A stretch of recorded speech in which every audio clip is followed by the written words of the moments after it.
Hi, I'm doctor Harish Rao, consultant pulmonologist from Archana hospital. ఈరోజు మనం asthma దాని యొక్క పూర్తి వివరాల గురించి మనం తెలుసుకుందాం. ఈ ఆస్తమా అనేది ఊపిరితిత్తులకు సంబంధించిన ఒక వ్యాధి.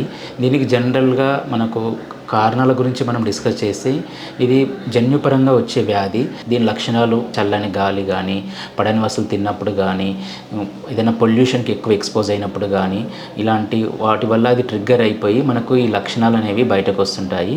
ఈ ఆస్తమా లక్షణాల్లో చాలామందిలో శ్వాసలో ఇబ్బంది, నడుస్తున్నప్పుడు ఆయాసం రావడము, రాత్రిపూట ఎక్కువ దగ్గు రావడము, ఈ లక్షణాలు మనం జనరల్గా చూస్తూ ఉంటాము. కొద్దిమందిలో ఇతర ఎలర్జీ సిమ్టమ్స్ అయినా ఎక్కువగా తుమ్ములు రావడము, జలుబు రావడము, స్కిన్ ఎలర్జీస్ రావడము, కళ్ళు ఎర్రబడి కంజంక్టివిటిస్ లాగా రావడం అని కొన్ని ఇతర అలర్జీ లక్షణాలు కూడా కొద్దిమంది ఆస్తమా పేషెంట్స్లో మనకు కనిపిస్తూ ఉంటాయి.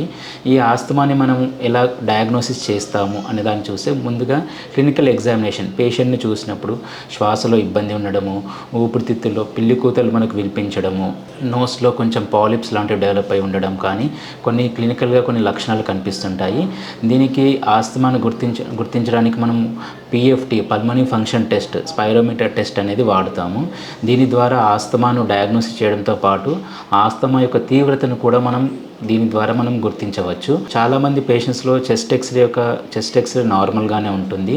కొద్దిమంది పేషెంట్స్లో బ్లడ్లో ఈయోసినోఫిల్స్ కౌంట్ ఎక్కువగా ఉండడం కానీ, అలర్జీకి సంబంధించి టోటల్ ఐజీ లెవెల్స్ అంటారు, ఇవి కూడా కొద్దిమందిలో ఎక్కువగా ఉండడం కానీ కొద్దిమంది ఆస్తమా పేషెంట్లో ఈ టెస్ట్ అనేది అవసరం ఉంటుంది. కొద్దిమందికి ఎలాంటి ఎలర్జీ తెలుసుకోవాల్సిన అవసరం ఉంటుంది. దాన్ని skin prick test, allergy test ద్వారా మనం తెలుసుకుంటాము. దీని ద్వారా వాళ్ళకి ఇమ్యూనోథెరపీ చేయడం ద్వారా ఈ ఎలర్జీని చాలా వరకు దీని తీవ్రతను తగ్గించుకోవచ్చు. ఆస్తమా ట్రీట్మెంట్ పరంగా చూసుకున్నట్టయితే, ఆస్తమాకి పీల్చుకునే మందులు, ఇన్హేలర్స్ కానీ పీల్చుకునే మందులే ఆస్తమాకి సరైన ట్రీట్మెంట్. ఈ పీల్చుకునే మందులు ఇతర ట్యాబ్లెట్స్ కానీ వాటితో పోలిస్తే పీల్చుకునే మందుల్లో డోస్, మనకు ఇస్తున్న మెడిసిన్ అనేది చాలా మైక్రోగ్రామ్స్లో ఉండడము, అండ్ పీల్చుకునే మందులు మొత్తం ఊపిరితిత్తుల్లోకి వెళ్ళి అక్కడే వాటి యాక్షన్ చేయడం ద్వారా అక్కడ నుంచి అవి బ్లడ్ సర్క్యులేషన్లోకి కానీ వాటి ప్రభావం మొత్తం బాడీ మీద ఉండడం కానీ ఆల్మోస్ట్ నెగ్లిజిబుల్గా ఉంటుంది. అందువల్ల ఆస్తమాకి పీల్చుకునే మందులే సరైన ట్రీట్మెంట్. ఈ పీల్చుకునే మందులో 2 రకాలుగా ఉంటాయండి. ఫస్ట్ రెస్క్యూ మెడికేషన్, అంటే ఇన్స్టంట్ రిలీఫ్, అంటే ఆస్తమా తీవ్రత ఎక్కువ ఉన్నప్పుడు కానీ, ఆయాసము, పిల్లికోతలు, తీవ్రమైన దగ్గు వస్తున్నప్పుడు మనం పీల్చుకునే మందుల్ని రెస్క్యూ మెడికేషన్ అంటారు. వీటి వల్ల మనకు ఆ మూసుకుపోయిన శ్వాసనాళాలు ఇమ్మీడియట్గా ఓపెన్ అయిపోయి ఆయాసం కానీ, పిల్లి కూతలు, దగ్గు అనే తీవ్రత తగ్గిపోయి రిలీఫ్ అనేది వస్తుంది. వీటిని రెస్క్యూ మెడికేషన్ అంటారు. And second type of medication control medications, preventers అంటారు. ఇవి ఆస్తమా యొక్క క్రానిక్ ఇన్ఫ్లమేషన్, అంటే లోపల శ్వాసనాళాల్లో జరుగుతున్న క్రానిక్ ఇన్ఫ్లమేషన్ని కంట్రోల్ చేయడం ద్వారా ఇవి పనిచేస్తాయి. ఇవి రెగ్యులర్గా ఎక్కువ రోజులు వాడాల్సి ఉంటుంది. ఇవి కంటిన్యూగా వాడినప్పుడు శ్వాసనాళాల్లో జరిగే ఇన్ఫ్లమేషన్, అంటే తెమ్మడ ఎక్కువ తయారవడం కానీ, శ్వాసనాళాలు మూసుకుపోవడం కానీ అవన్నీ కంట్రోల్లో ఉంటాయి. కాబట్టి మనకు ఆస్తమా అటాక్స్ రావడానికి చాలా తక్కువ ఛాన్సెస్ ఉంటాయి. ఈ ఆస్తమా యొక్క తీవ్రత ఎక్కువ ఉన్నప్పుడు, అంటే విపరీతమైన ఆయాసం, అంటే పీల్చుకునే మందులు తీసుకునేంత శక్తి లేకపోవడం కానీ, ఎక్కువ దగ్గు కానీ, ఆయాసం ఎక్కువ ఉన్నప్పుడు ఈ నెబులైజర్ ద్వారా మనం ట్రీట్మెంట్ చేస్తాము. ఈ ఆస్తమాకి ఇచ్చే మందులు నెబులైజర్ ద్వారా ఇవ్వడం ద్వారా మనకు తొందరగా రిలీఫ్ అనేది వస్తుంది. ఇలా తీవ్రత ఎక్కువ ఉన్నప్పుడు కొద్దిమందికి షార్ట్ కోర్స్, అంటే ఒక 5 to 6 days వరకు స్టిరాయిడ్ మెడికేషన్ కూడా తక్కువ మోతాదు డోస్లో ఇవ్వాల్సి ఉంటుంది. కొద్దిమందికి యాంటీ ఎలర్జీ మెడికేషన్ కూడా అవసరం ఉంటుంది.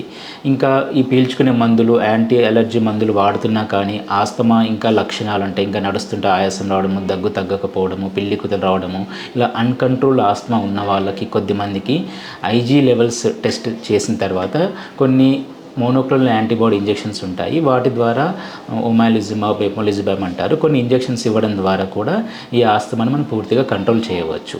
ఈ ఆస్తమా యొక్క అటాక్ రావడానికి ఆస్తమా పేషెంట్స్ ఉన్నవాళ్ళు ముందుగానే గుర్తించడం ఎలా, పీక్ ఫ్లో మీటర్ అనే ఒక డివైస్ మనకు ఇంటి దగ్గర కూడా వాడుకునే స్మాల్ పోర్టబుల్ డివైస్ ఒకటి ఉంటుంది. దీని ద్వారా మనం ఆస్తమా అటాక్ని ముందుగానే గుర్తించవచ్చు. దాన్ని మనం పీల్చుతున్నప్పుడు దాని మీద రెడ్, ఎల్లో, గ్రీన్ జోన్స్ అని ఉంటాయి. సో మనం బ్రీతింగ్ కెపాసిటీని బట్టి ఆ మార్కర్ అనేది ఏ జోన్లో ఉందో చూడవచ్చు. అది రెడ్ జోన్లోకి మూవ్ అవుతుంది అంటే నెక్స్ట్ మనకు ఆస్తమా అటాక్ వచ్చే అవకాశం చాలా ఎక్కువ ఉంది అని మనం ఇమ్మీడియట్గా డాక్టర్ని కలవడం కానీ, రెస్క్యూ మెడికేషన్స్ దగ్గర పెట్టుకోవడం కానీ చేయాల్సి ఉంటుంది.